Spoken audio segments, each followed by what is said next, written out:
بسم الله الرحمن الرحيم الحمد لله وحده لا شريك له وأشهد أن لا إله إلا الله وحده لا شريك له وأشهد أن محمدا عبده ورسوله கண்ணியத்துக்குரிய சகோதரர்களே, பெரியார்களே, அருமை தோழர்களே, அஸ்ஸலாமு அலைக்கும் வரஹ்மத்துல்லாஹி வபரகாத்துஹு.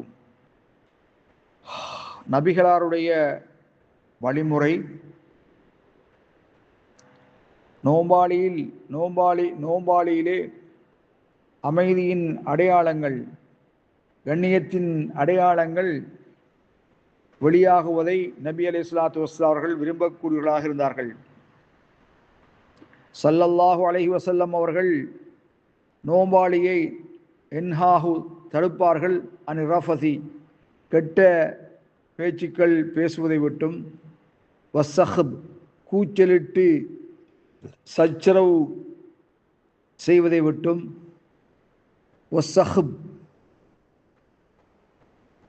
வஸ்ஸுபாப் அதிகம் சுபாப் ஏசுவதை விட்டும் நபி ஸல்லல்லாஹு அலைஹி வஸல்லம் அவர்கள் தடுப்பவர்களாக இருந்தார்கள். சொன்னார்கள், உங்கள் ஒருவர் நோம்பாளியாயிருக்கும் நாளையில் கெட்ட பேச்சுக்கள் பேச வேண்டாம் என்றும், ஒலா எஃப்சுக்கு தீய வார்த்தைகள் கூற வேண்டாம் என்றும்,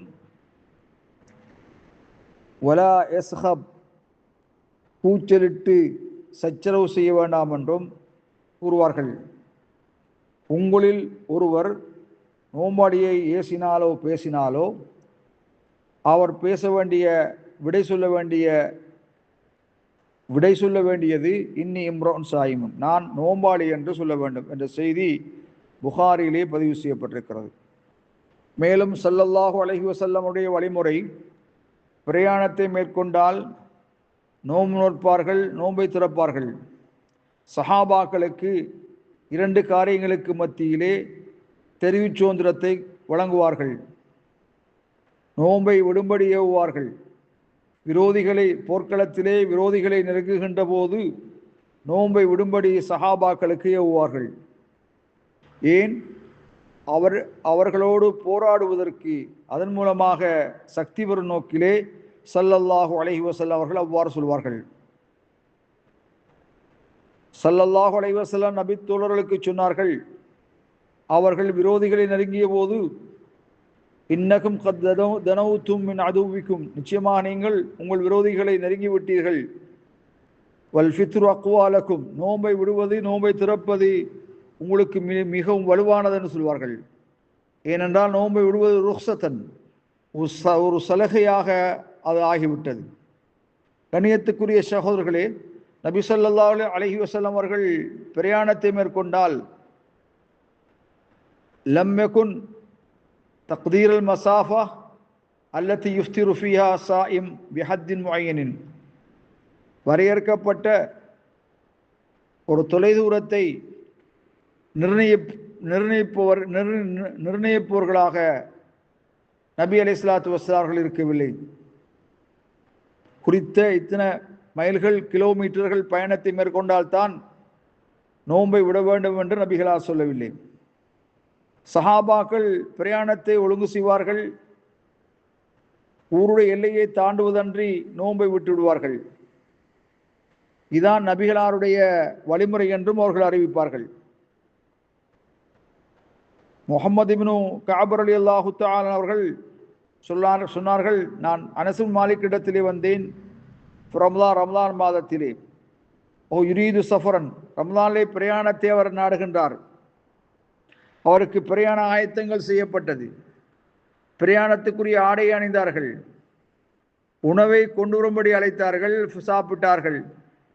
ஃபகுல்து லஹு சுன்னத்துன், நான் கேட்டேன், கஅப் சொல்ல, நான் கேட்டேன், இது நபி வழியா என்று கேட்டேன். ஆல சுன்னத்துன், இது நபி வழி. சும்ம ரகிப, பின்னர் அவர்கள் பிரயாணத்தை மேற்கொண்டார் செய்தி திருமதியிலே பதிவு செய்யப்பட்டிருக்கிறது. ஆகவே வீட்டிலிருந்தே நோன்பை விடுவது மார்க்கத்தில் அனுமதிக்கப்பட்டிருக்கிறது. மேலும் ஸல்லல்லாஹு அலைஹி வஸல்லம் வழிமுறை, ஜுனுபாலியாக இருக்கையில் ஃபஜ்ரு தொழுகை அவர்கள் அடைந்து கொண்டால் ஃபஜ்ருக்கு பிறகு நோன்பு வைத்து, இந்த ஃபஜ்ருக்கு பிறகு நோன்பு நோற்று அவர்கள் குளித்துக் கொள்வார்கள்.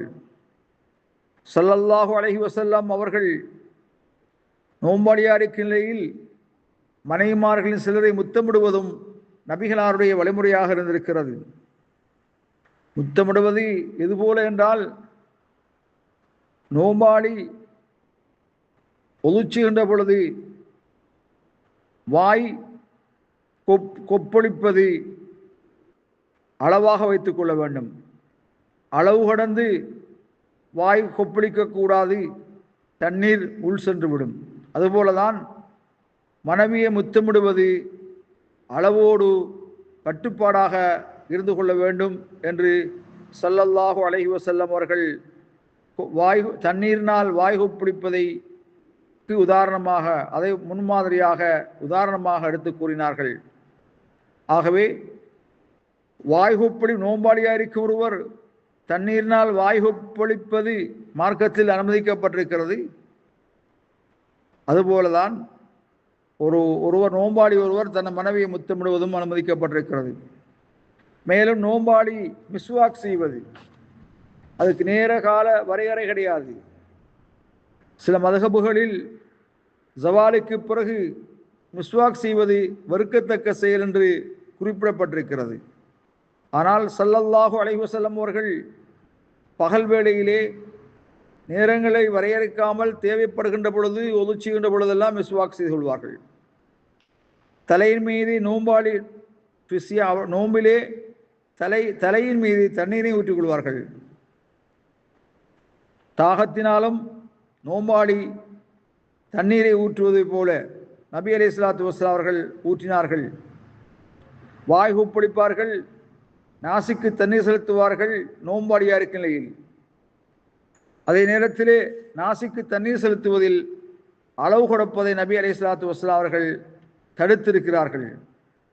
சொன்னார்கள், அஸ்பிகுல் ஒதுவை நீங்கள் பூர்ணத்துவமாக செய்யுங்கள், விரல்களுக்கு மத்தியிலே குறைந்து கழுவுங்கள், நாசிக்கு தண்ணீர் செலுத்துவதிலே நீங்கள் அளவு கடந்து கொள்ளுங்கள், இல்லா அந்த கூனு சாயிமன், நோன்பாளியாக இருந்தாலே தவிர.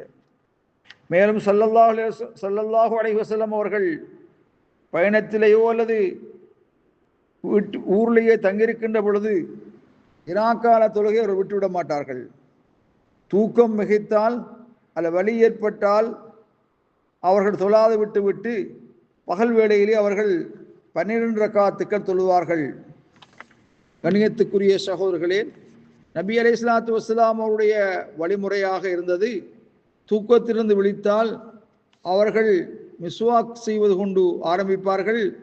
பின்னர் இறைவனை நினைவு கூறுவார்கள், பின்னர் ஒது செய்வார்கள், பின்பு 2 ரக்காத்துக்கள் தொழுவார்கள் என்ற செய்தி ஹதீஸுகளிலே முஸ்லிமிலே பதிவு செய்யப்பட்டிருக்கிறது. இது நபிகளாருடைய வழிமுறையாக இருந்திருக்கிறது. ஸல்லல்லாஹு அலைஹி வஸல்லம் அவர்கள் இராக்காலங்களிலே யுஸல்லி காயிமன், ஒன்று நின்று வணங்குவார்கள், இரண்டாவது உட்கார்ந்து தொழுவார்கள், உட்கார்ந்து ருக்கு செய்வார்கள், மூணாவது உட்கார்ந்தவர்களாக பல வசனங்களை ஓதுவார்கள். ஓதுவதில் எஞ்சியதை எழுந்து ஓதி நின்றவர்களாக ருக்கு செய்வார்கள் செய்து வந்திருக்கிறது. வல்லாஹு அலம் பிஸ்ஸவாப்.